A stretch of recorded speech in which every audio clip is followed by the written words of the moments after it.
दोस्तों नमस्कार। दोस्तों आज की कहानी है सौतेली माँ।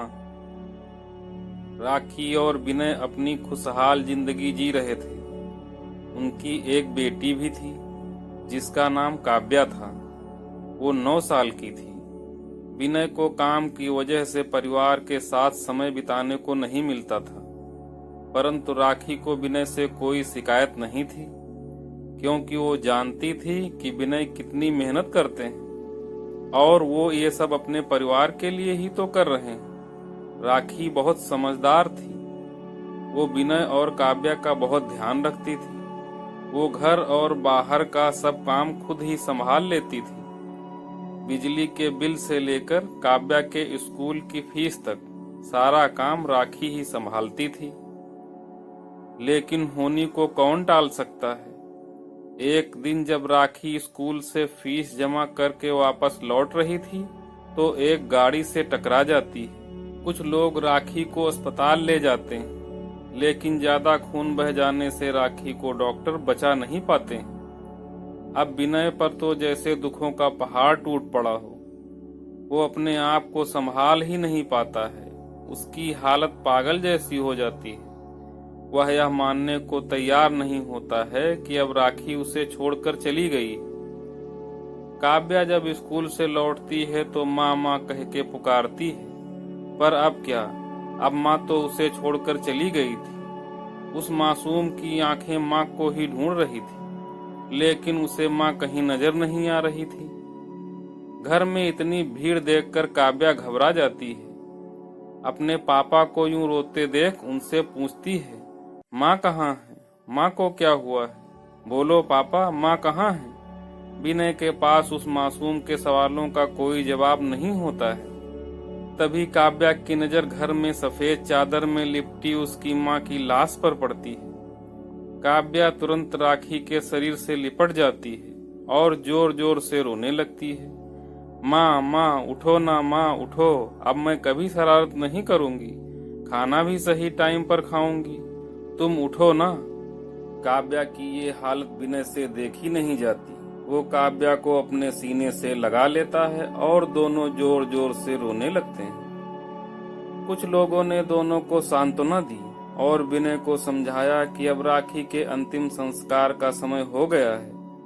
विनय ने अपने आप को संभाला और राखी को अंतिम विदाई दी। अंतिम विदाई देते समय विनय की आंखों के सामने राखी की एक एक बात याद आ रही थी। उसका वो चेहरा बार बार आंखों के सामने आ रहा था।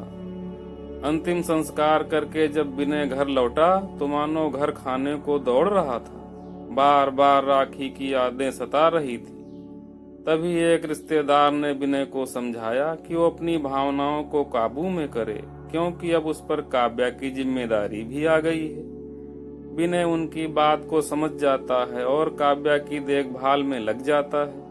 उसके लिए यह बहुत कठिन था, क्योंकि अब उसे काव्या को माँ और बाप दोनों का प्यार देना था।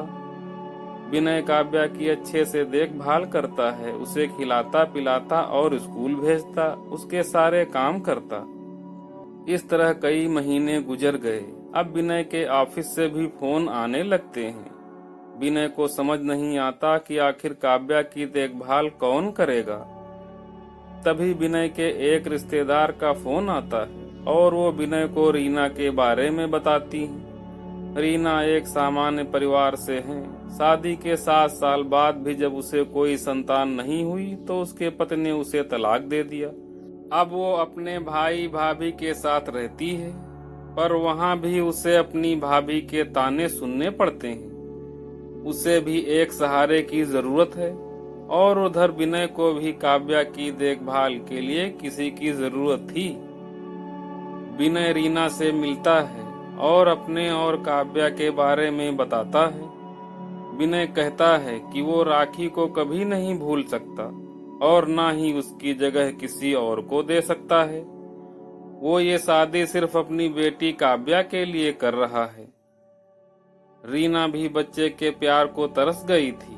वो भी चाहती थी कि उसे कोई माँ कहकर पुकारने वाला हो। विनय रीना से शादी कर उसे अपने घर ले आता है और उसे काव्या से मिलाता है। पर काव्या रीना को देखकर खुश नहीं होती, वह और भी उदास हो जाती है। विनय कहता है, काव्या ये तुम्हारी माँ है? काव्या कहती है, ये मेरी माँ नहीं, आपकी पत्नी होंगी। ये तो मेरी सौतेली माँ है, ये बहुत बुरी हैं, मुझे नहीं चाहिए ऐसी माँ। काव्या इतना कहकर गुस्सा हो जाती है। रीना काव्या की बात सुनकर बहुत दुखी होती है, उसकी आंखों में आंसू आ जाते हैं। विनय कहता है, काव्या अभी छोटी है, उसे अपनी माँ को भुलाने में थोड़ा वक्त लगेगा।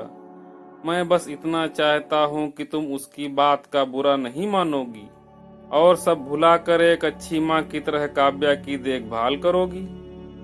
रीना विनय की बात समझ गई थी। उसने तय कर लिया कि वो काव्या के दिल में अपने लिए जगह बना कर रहेगी। इस तरह कई दिन बीत गए। रीना दोनों का पूरा ख्याल रखती है। अब तो दोनों को जैसे रीना की आदत हो गई थी, और होगी भी क्यों नहीं। वो उनके कहने से पहले ही सभी काम कर लेती थी। एक दिन अचानक रीना को बहुत तेज बुखार आ जाता है। वो अपने बिस्तर से भी नहीं उठ पा रही थी। उधर काव्या के स्कूल जाने का वक्त भी हो गया था, पर उसका पूरा बदन बुखार से जल रहा था। फिर भी वो किसी तरह उठकर काव्या के लिए टिफिन बनाती है और विनय को देती है। टिफिन देते ही उसे चक्कर आ जाता है और वो गिर जाती है। विनय और काव्या तुरंत रीना की तरफ दौड़ते हैं। विनय अपने फैमिली डॉक्टर को बुलाता है। रीना का चेकअप करके डॉक्टर कुछ दवाई लिख देते हैं। विनय के पूछने पर डॉक्टर कहते हैं कि बुखार की वजह से कमजोरी आ गई है, इसलिए चक्कर आ गया। दवा लिख दी है, वो दे देना, और ध्यान रहे कम से कम 4-5 दिन पूरा बेड रेस्ट, कोई भी काम नहीं कराना, वरना हालत और भी बिगड़ सकती है। काव्या विनय और डॉक्टर की बातें सुन लेती है और रीना के पास जाती है और रीना को माँ की अलमारी की चाबी देकर कहती है, आप जल्दी से ठीक हो जाइए, मैं कभी भी आप पर गुस्सा नहीं करूंगी। मैं एक माँ को खो चुकी हूँ, अब इस माँ को नहीं खोना चाहती। काव्या की बात सुनकर रीना की आंखों से आंसू आ जाते हैं और वो काव्या को गले लगा लेती है। इस तरह काव्या को फिर से माँ मिल जाती है और रीना को भी काव्या के रूप में बेटी मिल जाती है। दोस्तों, वीडियो कैसी लगी कमेंट सेक्शन में जरूर बताएं। चैनल पर पहली बार आए हैं तो चैनल को सब्सक्राइब करके बेल आइकन जरूर प्रेस करें। मिलते हैं नेक्स्ट वीडियो में, तब तक के लिए नमस्कार।